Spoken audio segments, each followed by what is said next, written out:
ہو 14 مقامات جہاں مکہ سے عراق تک سفر کے دوران سیدنا امام حسین رضی اللہ تعالیٰ عنہ نے قیام فرمایا۔ بسم اللہ الرحمن الرحیم۔ محترم ناظرین السلام علیکم۔ ناظرین، حضرت امام حسین رضی اللہ تعالیٰ عنہ کا مدینہ سے کربلا کا سفر تاریخ اسلام کا ایک نہایت ہی دل دلا دینے والا اور ایمان افروز واقعہ ہے۔ یہ صرف ایک سفر نہ تھا بلکہ سچائی، انصاف اور دین کی سربلندی کے لیے حق و باطل کی معرکہ آرائی تھی۔ ہر مقام پر امام نے بصیرت، حوصلے اور عزم کا مظاہرہ کیا۔ ان کا ہر قدم امت مسلمہ کے ضمیر کو جھنجھوڑنے کے لیے تھا۔ امام کے احکامات پر دریائے فرات سے کچھ میل دور ایک معاون دریا کے قریب خیمے گاڑ دیے گئے۔ یہ دن 2 محرم 61 ہجری کا تھا۔ یہ نقشہ امام حسین کے اس رستے کی نشاندہی کرتا ہے جو انہوں نے مکہ سے عراق تک اختیار کیا۔ جس دن امام نے سفر کا آغاز کیا وہ دن 8 ذو الحجہ 60 ہجری تھا۔ امام کے ہمراہ عورتوں اور ان کے خاندان اور دوستوں کے بچوں سمیت کل 50 لوگ عازم سفر تھے۔ مکہ سے روانگی کے بعد تاریخ کی کتابوں میں 14 ایسے مقامات کا ذکر ہے جن پر امام نے یا تو قیام کیا یا لوگوں کو خطبات دیے، جو آج بھی قیادت، قربانی اور جدوجہد کا استعارہ ہیں۔ اور 14 مقامات یہ ہیں۔ نمبر 1، صفا۔ یہ وہ مقام ہے جہاں جس کے بارے میں متعدد مورخین کا خیال ہے کہ یہاں آپ کی ملاقات عرب کے مشہور شاعر فرزدق بن غالب سے ہوئی۔ جب امام نے اس سے کوفہ کے حالات کے بارے میں سوال کیا تو اس نے کہا، لوگوں کے دل آپ کے ساتھ ہیں مگر ان کی تلواریں آپ کے خلاف۔ جس پر امام نے جواب دیا، اللہ جو چاہتا ہے وہ کرتا ہے، میں اپنا سب کچھ اس پر چھوڑتا ہوں کیونکہ اسی نے مجھے حق کے راستے پر چلنے کا عندیہ دیا ہے۔ نمبر 2، ذات عرق۔ اس مقام پر امام کے چچا زاد بھائی عبداللہ ابن جعفر اپنے 2 بیٹوں اون اور محمد کو ان کی ماں حضرت زینب رضی اللہ تعالیٰ عنہ کے پاس لائے تاکہ وہ امام کی مدد کر سکے۔ انہوں نے امام کو مدینہ واپس لوٹنے پر قائل کرنے کی کوشش کی مگر امام نے جواب دیا، میری منزل کا فیصلہ اللہ کے ہاتھ میں ہے۔ نمبر 3، حاجریہ بطن الرمہ۔ اس مقام پر امام نے قیس بن مسہر کو ایک خط دے کر کوفہ بھیجا اور عراق سے آنے والے عبداللہ بن مطیع سے ملاقات کی۔ جب اس نے امام کے ارادوں کے بارے میں سنا تو انہیں روکنے کی کوشش کی۔ اس نے کہا کہ امام کوفہ والے وفادار نہیں ہیں اور ان پر یقین نہ کرے، مگر امام نے اپنا سفر جاری رکھا۔ نمبر 4، زروط۔ اس مقام پر امام کی ملاقات ظہیر ابن قین سے ہوئی جو کہ اہل بیت کے پیروکاروں میں سے تھا۔ جب اس نے امام کے ارادوں کے بارے میں سنا تو اپنی تمام چیزیں اپنی بیوی کو دے کر اس کو گھر جانے کا کہا اور کہا کہ وہ امام کے ساتھ شہادت کی موت مرنا چاہتے ہیں۔ نمبر 5، زبالہ۔ جب امام زبالہ پہنچے تو انہیں کوفہ سے آنے والے 2 قبائلیوں سے حضرت مسلم بن عقیل کی شہادت کی خبر ملی۔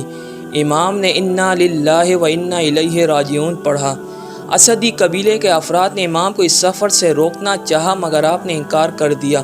یہاں آپ نے اپنے جانثاروں کو حضرت مسلم بن عقیل اور ہانی بن عروہ کی شہادت کی اطلاع دی اور بتایا کہ کوفہ کے لوگ ان کی مدد پہ تیار نہیں ہیں۔ امام نے کہا، آپ میں سے جو جانا چاہتے ہیں وہ چلے جائیں۔ بہت سارے قبائل کے لوگ جو امام کے ساتھ اس امید سے تھے کہ وہ مال غنیمت اکٹھا کریں، اپنی غلط امیدوں کو محسوس کر کے واپس لوٹ گئے۔ امام کے ساتھ صرف 50 جانثار بچے۔ نمبر 6، بطن عقیق۔ اس مقام پر امام کی ملاقات اکرمہ قبیلے کے افراد سے ہوئی جنہوں نے امام کو بتایا کہ کوفہ اب مہربان شہر نہیں رہا اور اب اس شہر پر یزیدی افواج کا گھیرا ہے، کوئی بھی اس شہر میں داخل یا نکل نہیں سکتا۔ تاہم امام اپنے ارادے میں اٹل تھے۔ نمبر 7، سورات۔ امام نے ایک رات اس مقام پر قیام فرمایا اور صبح اپنے ساتھیوں سے کہا کہ یہاں سے جس قدر پانی ساتھ لے کر جا سکتے ہو لے لو۔ نمبر 8، شراف۔ جب آپ اس مقام پر پہنچے تو آپ کے ایک ساتھی نے چلا کر کہا، وہ ایک فوج کو اپنی طرف بڑھتا ہوا دیکھ رہے ہیں۔ امام نے ساتھیوں سے محفوظ پناہ گاہ کی طرف حرکت کرنے کا حکم دیا جو کہ ان کے پیچھے موجود پہاڑ کے دامن میں تھی۔ ایک رہنما انہیں اس پہاڑ کے قریب لے گیا۔ نمبر 9، ذو حسم۔ اس جگہ امام ہر کی فوج کے 100 افراد سے ملے۔ وہ اس قدر پیاسے تھے کہ امام نے انہیں پانی پلانے کا حکم دیا۔ امام نے خود پیاسے سپاہیوں کو پانی پلایا، حتیٰ کہ مویشیوں کو بھی پانی پلایا گیا۔ امام کی امامت میں ہور اس کے ساتھیوں نے ظہر کی نماز ادا کی۔ امام نے ہور کو کوفہ سے ملنے والے خطوط کے بارے میں بتایا۔ انہوں نے کہا کہ کوفہ کے لوگوں، تم نے اپنے وفود میرے پاس بھیجے اور مجھے خطوط لکھے کہ تمہارا کوئی امام نہیں، مجھے یہاں آ کر اللہ کی راہ پر چلنے کے لیے تمہاری رہنمائی کرنی چاہیے۔ تم نے لکھا تھا کہ تمہارے معاملات کو چلانے کے لیے اہل بیت سے بڑھ کر کوئی اہل نہیں، اور وہ لوگ جو تم پر حکومت کر رہے ہیں وہ باطل پر ہیں اور ان کو یہ حق نہیں پہنچتا۔ تم اپنے حقوق سے بے بہرہ ہو گئے ہو اور اپنے وعدوں کو فراموش کر بیٹھے ہو۔ میں واپس چلا جاتا ہوں۔ تاہم ہر کی فوج نے آپ کو واپس جانے سے روک دیا اور کوفہ والوں کو چھوڑ دینے کا مشورہ دیا۔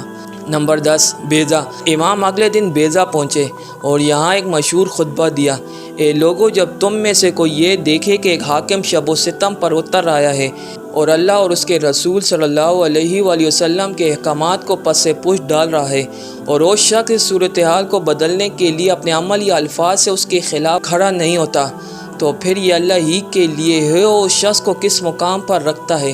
کیا تم نہیں دیکھتے کہ معاملات کس قدر پس سطح پر آ گئے ہیں؟ کیا تم نہیں دیکھتے کہ سچائی ناپید ہو رہی ہے اور جھوٹ اپنی حد سے بڑھ گیا ہے؟ اور جہاں تک میری ذات کا تعلق ہے، میں موت کو شہادت کے حصول کا ذریعہ سمجھتا ہوں اور میں فاسقوں اور فاجروں کے مابین زندگی کو سوائے تکلیف اور اذیت کے کچھ نہیں سمجھتا۔ نمبر 11، حزیب الحجانات۔ اس مقام پر امام ہر کی فوج سے دور رہے اور ترمہ بن عدی سے ملاقات کی۔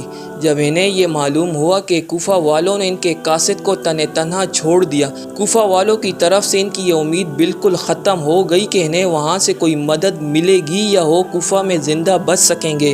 اس موقع پر ترمہ نے انہیں اپنے قبیلے کے 20,000 تربیت یافتہ لوگوں کی پیشکش قبول کرنے کی درخواست کی تاکہ وہ جنگ میں امام کی مدد کر سکے یا کم از کم انہیں بحفاظت پہاڑوں تک واپس پہنچا سکے۔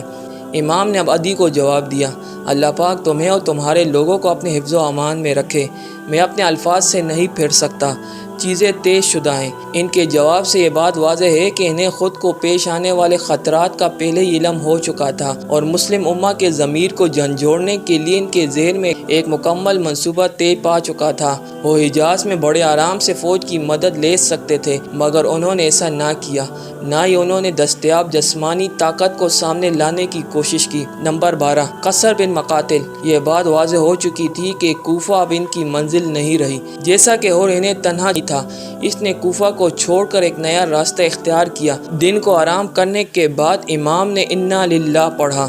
ان کا 18 سالہ بیٹا علی اکبر ان کے پاس آیا اور سوال کیا۔ امام نے جواب دیا کہ انہوں نے خواب میں دیکھا ہے کہ کچھ لوگ ان کی موت کا ذکر کر رہے ہیں۔ سیدنا علی اکبر نے کہا: کیا ہم راہ حق پر نہیں؟ موت ان کے لیے کوئی معنی نہیں رکھتی۔ اس طرح کی موت در حقیقت شان کی شہادت ہے۔ نمبر 13، نینوا۔ نینوا کے مقام پر ایک قاصد ابن زید ہر کے لیے ایک پیغام لے کر آیا کہ وہ امام کو نہ چھوڑے۔